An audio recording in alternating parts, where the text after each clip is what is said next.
it's not that her mum was being bad mind, it's just that in her view, it's like we don't do that. She just couldn't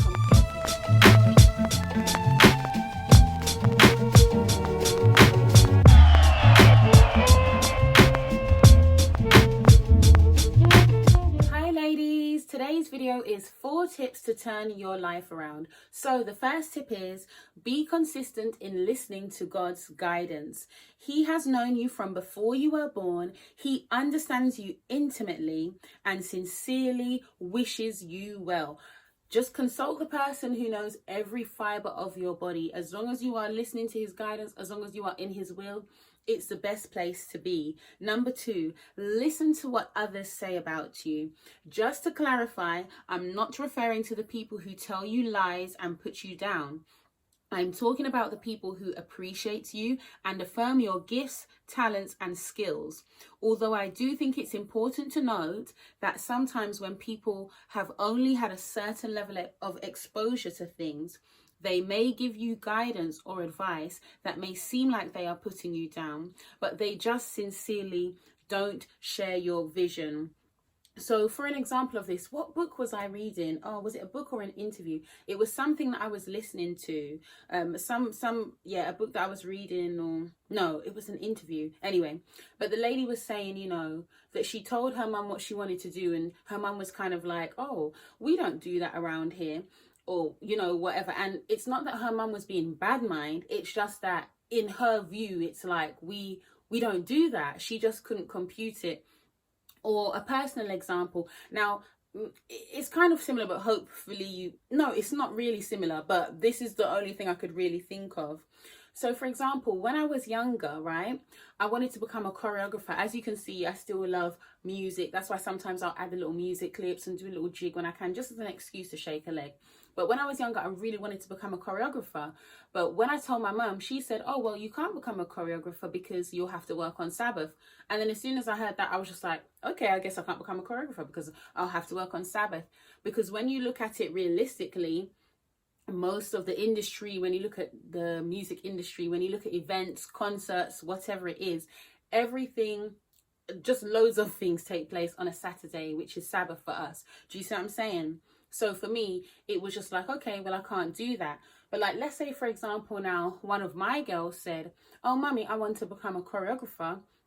Then I could say, okay, then, babes, well, obviously you still have to, do your book work and get your education and stuff. But guess what? We have something nowadays called social media. You can do dances to Christian videos and put them online. Do you see what I'm saying? Like, you can find some way to still do what you want to do. Do you see what I'm saying? It's like nowadays we have more of an option. But you see, in my mum's mind, it was just, if you become a choreographer, you'll have to work on Sabbath. Da da da. Do you see what I'm saying?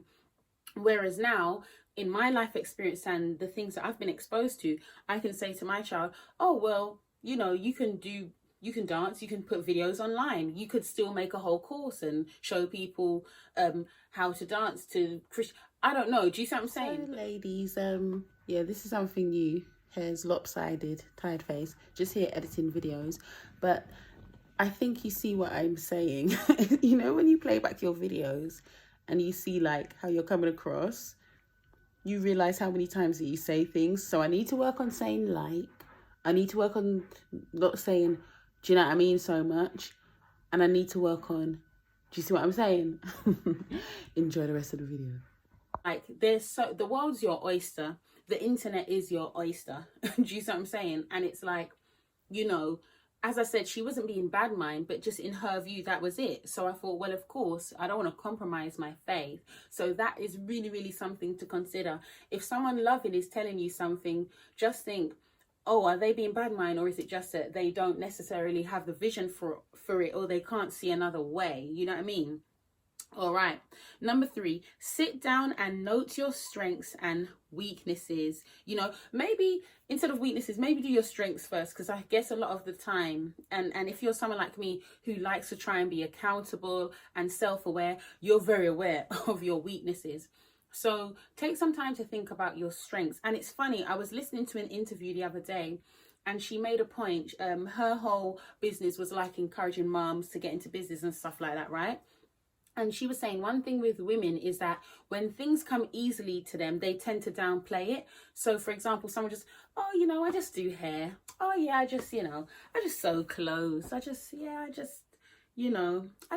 make, arts and crafts, or I just make curtains in my spare time. When something comes easily to you, you just think, oh, it's nothing. Anyone can do it. But you don't realize, no, not everyone can do what you have. You have a natural knack for it, or you've taken time to develop the skills to do this thing. So yes, you can do it as a hobby if you like, but you can also monetize it. So as women, we need to give ourselves a little bit more ratings and recognize, no, not every single thing that you do should be poo-pooed. You do actually have intelligence and skills, all right?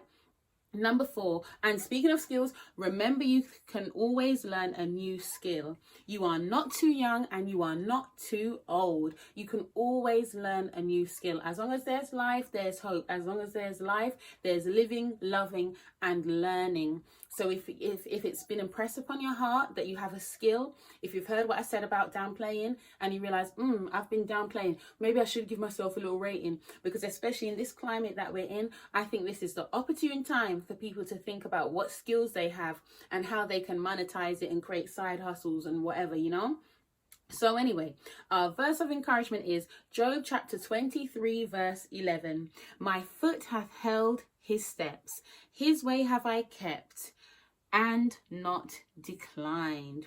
All right then, ladies, I hope you have a lovely day. Bye.